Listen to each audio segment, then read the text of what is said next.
Bonjour et bienvenue dans ce nouvel épisode de Trait pour Trait, le podcast BD qui passe aussi à la télé sur Watch.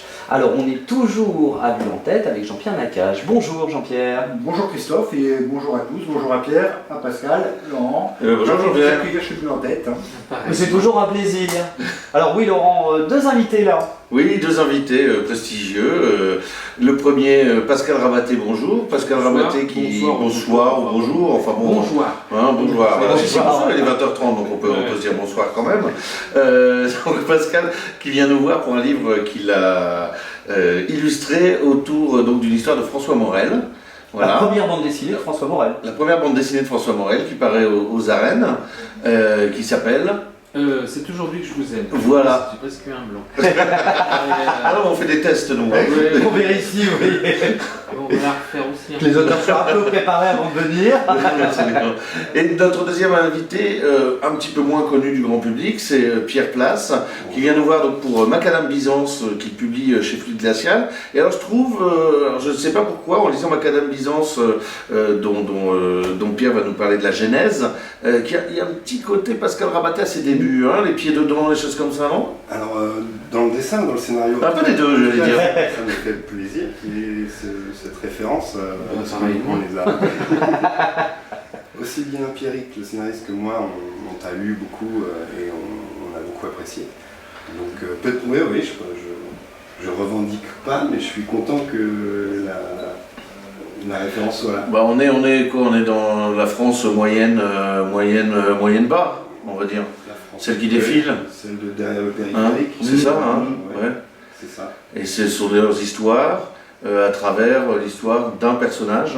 C'est une histoire de bande. Il y a un personnage principal, mais il y a tout un tas de personnages secondaires qui sont tout aussi importants que le personnage principal, qui est en fait le narrateur. Et tout ce petit monde vit une vie de galère, une vie un peu difficile, un petit peu Il débrouille un peu là. Pas mal d'alcool, pas beaucoup de boulot et des mobs qui tombent en rade, des braquages foirés, des amours compliqués mais des amours quand même. Voilà, c'est tendre et c'est bordélique. À la fois. C'est ça. Hein, et on n'hésite pas de toute façon à aller même vers des choses très dures. Très dur, non? Ouais, je non, crois pas pas quelque dur. chose aussi dur que ça. C'est difficile. Mais Ouais. c'est pas. C'est la vie, donc Voilà.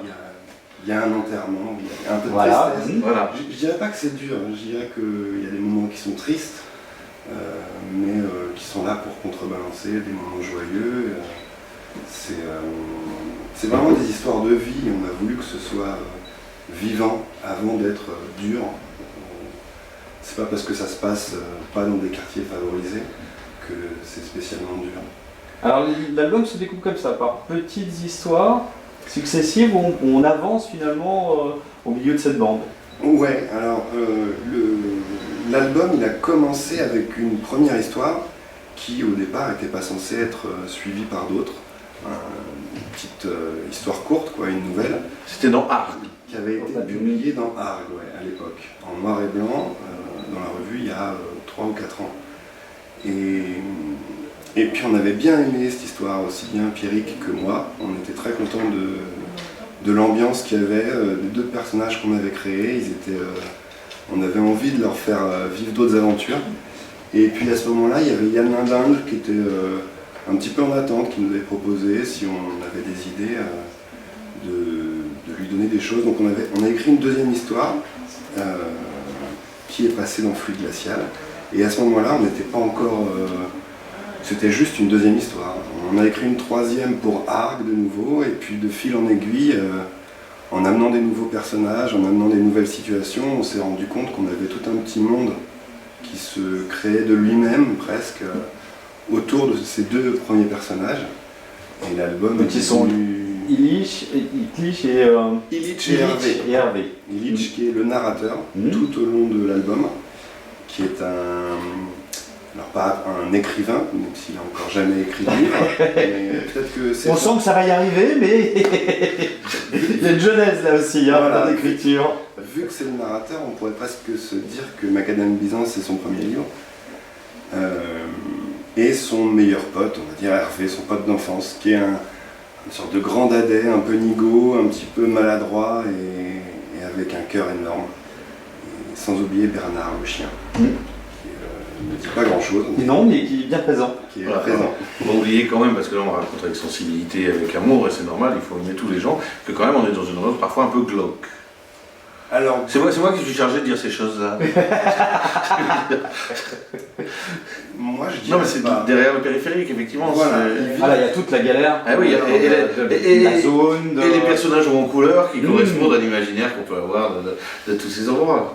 Ouais, mais c'est justement ce qu'on voulait surtout pas donner comme impression, c'est que ça se passe effectivement dans des zones commerciales, dans des terrains vagues, des caravanes derrière les grands centres. D'ailleurs, le narrateur vit en caravane. C'est ça. Et il vit de spaghettis et de bière premier prix. Mais en tout cas pour eux et pour nous, c'est pas des ambiances glauques, c'est des ambiances joyeuses. Et d'ailleurs les couleurs, moi je suis pas très à l'aise en général avec les couleurs. Et j'ai été plutôt content de cet album parce que justement on s'est dit il faut que ça pète, il faut que ce soit joyeux, il faut que ce soit pop. Donc j'ai mis le plus de couleurs flashy possible. Ouais. Justement pour contrebalancer qu'on n'ait pas cette impression lourde de lourdeur, Non, il y a un côté entraînant. Ils finalement, dans leurs sont en histoires. couleur, donc ils sont amusants, ils sont généreux, ils sont... Et puis il y a des tas de Voilà, jeux de mots là qui parfois sont un peu limites. Là, j'ai justement sous les yeux une scène de bar. Ça vous rappelle Un peu ça, hein. demi-Jacques, deux verts Patrick, un blanc Michel, deux longs Alain et un Rangémour. Donc c'est un peu truffé comme ça de petits jeux de mots marrants. Ouais, il y a une langue en tout cas. Oui. Alors, il y a les jeux de mots et il y a une gouaille, un phrasé argotique mais fleuri quoi, qui est très imagé. Alors là c'est le travail de Pierrick qui est formidable pour ce genre de choses parce que c'est assez. C'est pas rétro, c'est pas les C'est Pierrick Panther Fingers. Starsky, hein, Pierrick Starsky, donc, voilà, qui est le scénariste. scénariste, qui est lui le fondateur de la revue Arg, Voilà. co-fondateur de la revue Arg, et donc qui maintenant fait plein de choses. Il est fait beaucoup de choses, mais notamment du scénario. Il est éditeur, travaille chez plein de gens, et ça c'est son deuxième album en tant que scénariste. Et ouais, il y a un travail vraiment sur le langage qui est très inspiré, que je trouve inspirant moi-même. C'est-à-dire que dans ma manière d'écrire, ça me fait me poser des questions. Donc c'est très agréable de bosser avec lui. Moi, en tout cas, j'ai vraiment beaucoup aimé cette histoire, et alors particulièrement cet écrivain qui écrivait uniquement parce que finalement l'histoire, il l'a dans sa tête, et pour lui, il ne reste plus qu'à écrire, donc c'est comme si c'était fait. C'est vraiment pas un problème. Hein. Donc Ouais. j'avais découvert ton travail quand tu avais travaillé avec Baru sur le Science du Ness, mais là, cette histoire de déglingue, parce que là où je rejoins, parce que c'est comme ça que je l'ai perçu, c'est que pour moi, il y a effectivement pas du tout de tristesse ou quoi que ce soit là-dedans. C'est de la déglingue vraiment joyeuse, et c'est ce que j'ai vraiment apprécié à travers toutes ces scénettes de la vie quotidienne. Bravo. Super. Bon écoute, voilà la vie du livret. La vie du livret. Je disais à Pascal, ça doit vous rappeler les pieds dedans. Effectivement, on avait je ne sais pas si vous avez eu le temps de jeter un petit coup d'œil. Non, Vous connaissiez. je l'ai feuilleté, mais je ne l'ai pas encore lu malheureusement. Voilà. Mais ceci dit, si mes enfants étaient aussi beaux. non, parce que j'écoutais, c'est vrai que quand tu parlais de comment dire, d'histoire derrière le périphérique et de cette étiquette qui peut être justement sombre et autre, j'avais exactement les mêmes soucis où je leur disais que personnellement, moi au niveau des couleurs, j'ai travaillé avec des gens qui ont peut-être remis une couche et qui forcent un peu le côté sordide, mais je me battais souvent avec les éditeurs ou avec la presse en leur disant que je combattais l'idée de cynisme. Par contre, c'est vrai que moi aussi j'avais un enterrement par bouquin, je crois que j'en ai encore un Dès que je pars sur les autres trucs, avec Morel, il n'y en a pas. Non, Mais c'est bien la première fois que j'ai pas un enterrement dans un bouquin.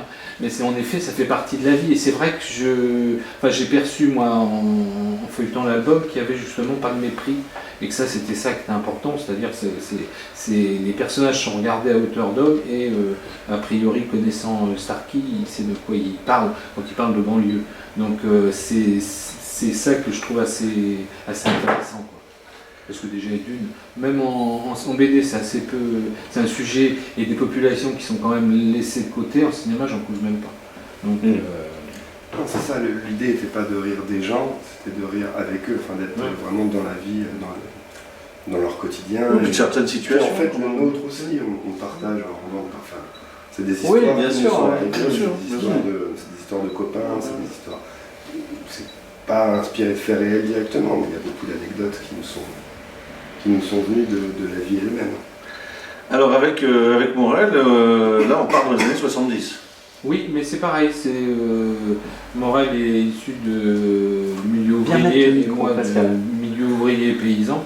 Et c'est vrai qu'on se retrouvait aussi, c'était la volonté de parler non pas des gens de peu, parce que je déteste cette expression, mais du cutéreux de base, quoi, dont je fais partie et dont je suis héritier. Voilà, c'est pas un cutéreux. non. Ah non, mais François et moi sommes des cutéreux. D'accord, ouais. Lui était à Flers, je crois qu'il était encore plus dans la campagne que moi. J'étais dans un patelin de 5000 habitants, en comptant les vaches. Donc vous avez déjà, avant de parler de cet album, vous aviez déjà collaboré avec lui, mais en fait c'était une adaptation que vous aviez fait de ses textes. C'était pas une adaptation, c'était des illustrations sur ces textes. Voilà. Donc c'est pas le même boulot, c'est pas le même investissement non plus. J'arrive et puis j'enfile pas les costumes, j'enfile même pas les chaussons. Je suis juste à essayer de donner une couleur différente sur un texte, mais c'est de trouver une idée qui va, non pas résumer, mais qui va être une vague illustration des articles. Alors que là, c'était vraiment prendre son texte, passer les costumes et parler de ma France de Giscard. Alors comment ça s'est passé? Il vous a envoyé tout le texte d'un coup? Vous avez discuté ensemble? Hein, ça s'est fait en plusieurs temps, c'est-à-dire qu'avec François, on cherchait à travailler ensemble. Et puis, il a un agenda de ministre qui travaille. Et du coup, c'est impossible de trouver du temps, c'était un peu compliqué. Et là-dessus, il m'a dit, est-ce que tu veux, je vais t'envoyer mes livres, et puis tu vas me dire si tu peux partir dessus. Donc j'ai lu son premier, j'avais déjà lu, c'était Les Habits du dimanche. Et là, je lui ai dit, écoute, je l'ai lu, et je vois pas ce que je peux faire. Il y a trop de descriptifs, il n'y avait pas de fil en fait, il y avait quelque chose qui était assez beau, mais c'était de la matière essentiellement littéraire. Et donc j'ai dit je ne peux pas. Là-dessus, il m'a envoyé le texte de C'est aujourd'hui que je vous aime sur PDF, c'est passé dans mes spams. Et donc 2 mois après, en nettoyant mes messages, je tombe sur son texte. Donc lui, il s'était dit, bon ben voilà, c'est parti. Et ce texte était prévu pour sortir au Sonneur. C'était un tout petit texte, donc c'était Aujourd'hui que je vous aime. Et j'ai commencé à lire le texte. Bien le micro, oui, collé au menton. C'est lourd. Hein, mais À la barre, ouais, mais je vais essayer de le coller avec le scratch. Voilà. Et donc, je disais que j'ai commencé à lire le texte. Et là, comme aurait dit ma grand-mère, on n'a pas le cul sorti des ronces parce que il y a 5 pages, vous savez, Isabelle Samin. Oui. Alors oui, pour résumer un peu l'histoire, c'est un jeune homme qui est amoureux transi. Transi qui fait un espèce de blocage sur une nana à l'école et qui ne réussit pas à déclarer sa flamme. Mais enfin, 5 pages où il déclame son truc, il parle de Molière, de Racine et autres, et je me suis dit, bon bah, laisse tomber, ça va finir à la jaille. Et puis je finis les livres que je commence, donc j'ai commencé à m'emballer sur le texte, et puis à la fin j'ai posé, je l'ai appelé, puis je lui ai dit écoute, je le fais. Il y a quelque chose dans lequel non seulement je me reconnais, mais il y a peut-être j'ai trouvé une situation, enfin une manière de raconter à la fois le paysage, le physique du personnage et les paysages intérieurs, amoureux et panique et même les mauvais diables. Parce qu'en réalité, c'est une histoire assez universelle. d'un préado, c'est ça, qui tombe amoureux, effectivement transi, mais tout le monde a été, enfin je sais pas, c'est des choses, à un moment des blocages à cet âge-là, c'est pas étonnant. Oh, je l'ai eu même plus tard, moi. Ouais, et encore aujourd'hui. Oui, hier. Mais c'est le côté universel, c'est le côté maladroit. En fait. Ouais. C'était ça qui était intéressant. C'était d'essayer de...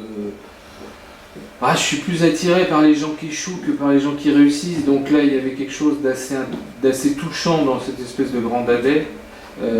Maladroit, enfin c'est comme ça que je l'ai vu moi en lisant le texte, et je me suis dit j'avais à faire, il y avait à faire graphiquement, il y avait à décrire.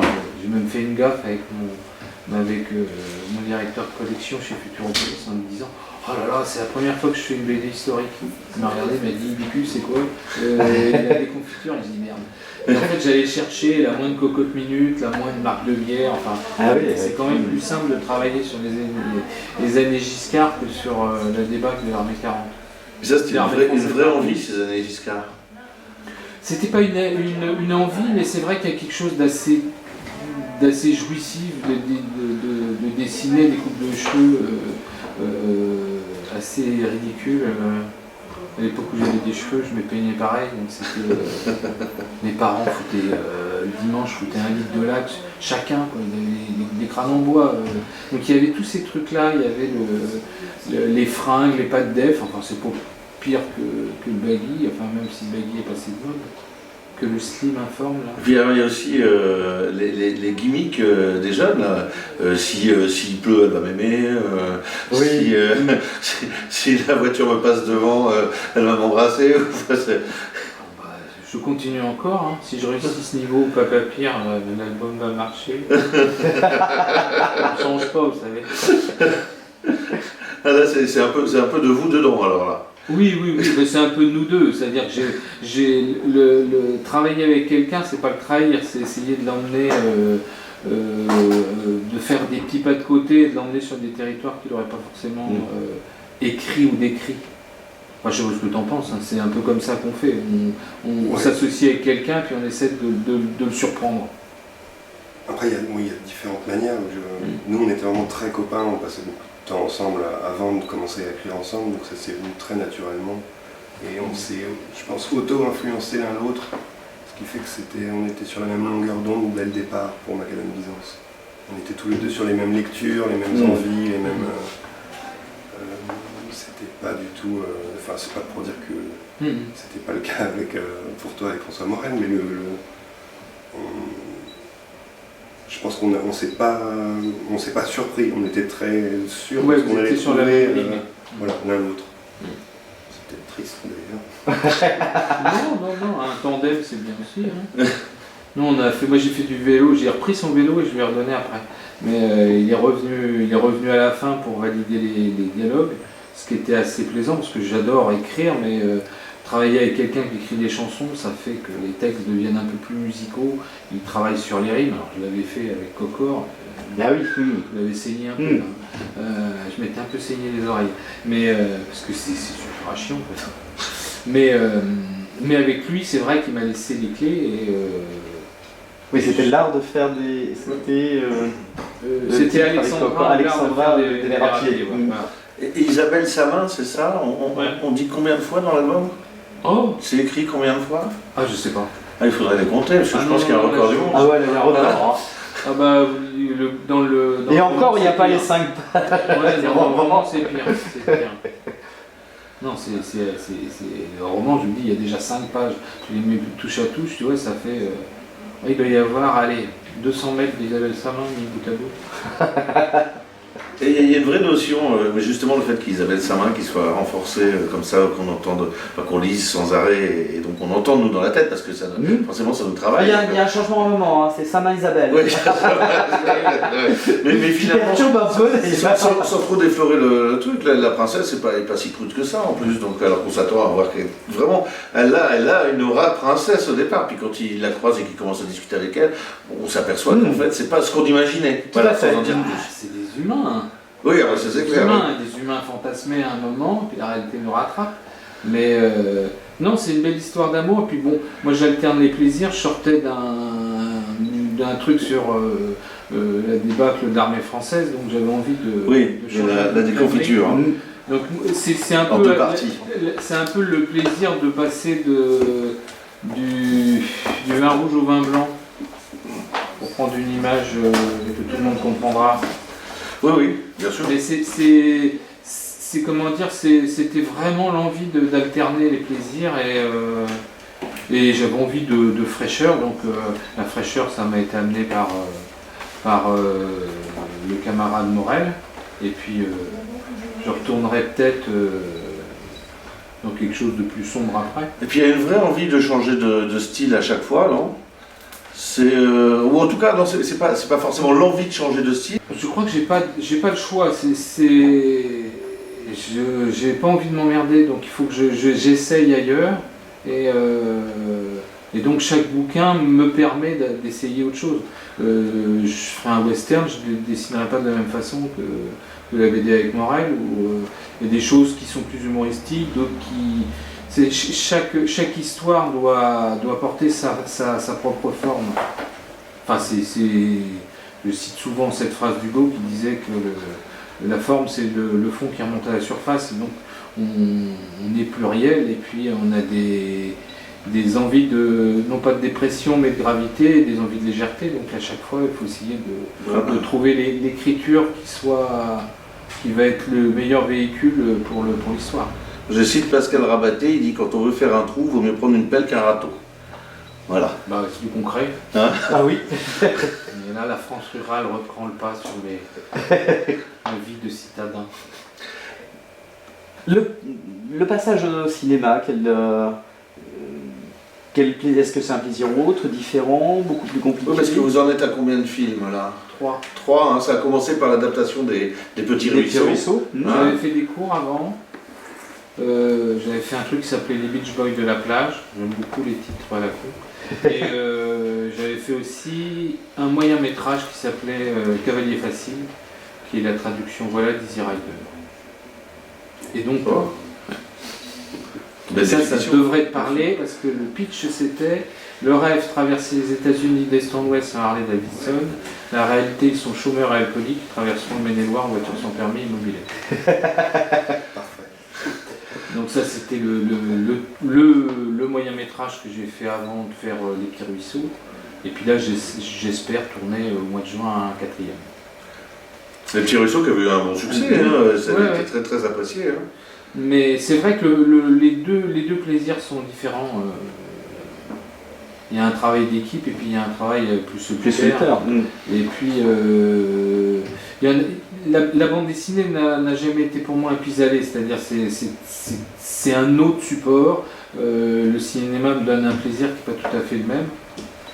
Contrairement à ce qu'on peut penser, je pense que la bande dessinée est un plaisir beaucoup plus cérébral que le cinéma, qui est un plaisir assez animal.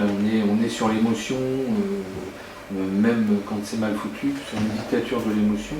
Et donc du coup, j'essaie de faire du cinéma pour ce qu'il est, de faire de la bande dessinée pour ce qu'elle m'apporte. Mais les deux m'apportent quelque chose. Il y en a un, c'est le plaisir du travail d'équipe et de savoir ce que les autres vont m'amener. Et puis le travail de la bande dessinée, c'est essayer de garder justement la pudeur et de retrouver l'animal dans le dessin et dans le trait. Mais c'est pas le même plaisir. Le livre est vraiment plus cérébral. Alors Pierre, est-ce que Macadam Byzance aura une suite? Parce qu'on reste quand même sur un cliffhanger énorme. Hein. On se demande, on parlait justement de la vision littéraire, qu'est-ce qui va se passer derrière. Simplement, je n'ai pas du tout polémique ce que je vais dire, le rédacteur en chef de Flux Glacial a changé. Vous avez dit tout à l'heure que Yann Arnag était pour beaucoup dans le fait que ce soit un Flux Glacial. Donc j'imagine, enfin j'espère que pour vous ça ne changera rien. Non, pour nous ça ne changera rien, mais pour pas grand monde, Jean-Christophe Delpierre qui a repris les rênes de Flux Glacial a envie de continuer les séries de bande dessinée. Et je crois je te confirme, j'ai passé la journée avec lui hier et il n'a pas tari d'éloge sur Macadam. Donc si ça tient qu'à lui, c'est sûr qu'il y aura un deuxième. Ça tient qu'à lui, ça tient qu'à vous alors maintenant. Donc on fait une petite pause technique parce qu'on a d'autres choses à faire là en ce moment tout de suite, mais ça reprendra à la rentrée. histoires courtes dans Flux Glacial. C'est-à-dire d'autres projets en parallèle ou de bande dessinée ou alors Oui, on a beaucoup de projets en parallèle, chacun. Moi je suis sur un gros bouquin pour Glénat qui doit sortir en janvier 2020. D'accord. On va finir d'ici la rentrée. Et Pierrick il est sur plein de boulots différents aussi. D'accord. Donc il faudra attendre un petit peu quoi. On dégage un petit peu de D'accord. temps pour pouvoir reprendre assez régulièrement des histoires dans le magazine. Voilà, on attend avec impatience nous. Ah oui, Hein la suite. La suite. D'ailleurs, Oui, alors, on parle de alors, fluide. justement, on parle de ce fluide. Et ben, aujourd'hui même sort le fluide Glacial Serior numéro 86, spécial super-héros, et qui a la particularité, puisque c'est à la sauce comics, comme tous les comics, Eh oui. d'avoir deux couvertures. Double C'est-à-dire- couverture. Tiens, voilà, c'est Pascal qui va nous montrer la deuxième couverture. L'un est réalisé par Julien CDM, le fils de Jean Solé, qui réalise l'autre. Voilà.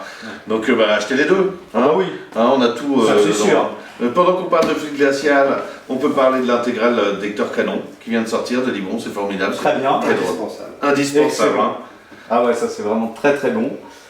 Pareil, hein, chez Fluide. Pareil, Ah oui, ça c'est redoutable aussi. Fluide a raison de faire les intégrales. Les de Carles intégrales. Escalès, parce Ah que c'est ouais, vraiment qu'est-ce que c'est bon. la À monnaie mort à mort. professionnelle, à mort à mort. Jean-Pierre, hein, ça c'est magnifique. pareil. Hein.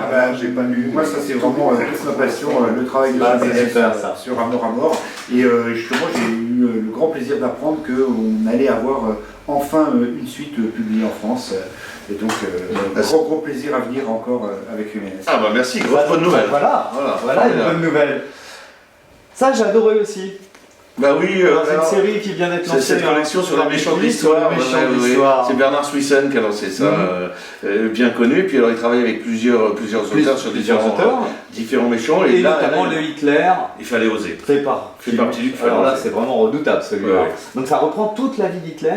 Et puis bien sûr on a les Oui, personnages. voilà, mais c'est pas du tout subversif. Ah hein, non, c'est- pas du tout, c'est très Ah, pédagogique avec en fin de beaucoup compte. d'humour. Hein. Et avec beaucoup d'humour. Donc ça, le Hitler, excellent. Tiens, dans l'humour, ça c'est aussi très bon. Ça, je sais pas ta caisse, la sémantique, c'est élastique. Pas ta caisse, il faut des très très bons livres. Ah oui. On en a parlé souvent. Hein. Donc ça, c'est quand même pareil, redoutable. Voilà. Si on veut approfondir la science du langage, On- indispensable. On conclut, c'est moi qui conclus, avec Pascal Ravaté, qui est invité d'honneur du Festival d'Aubenas, qui se tient ce week-end, avec une trentaine d'auteurs. Il y aura une exposition, on aura le plaisir de faire une rencontre ensemble.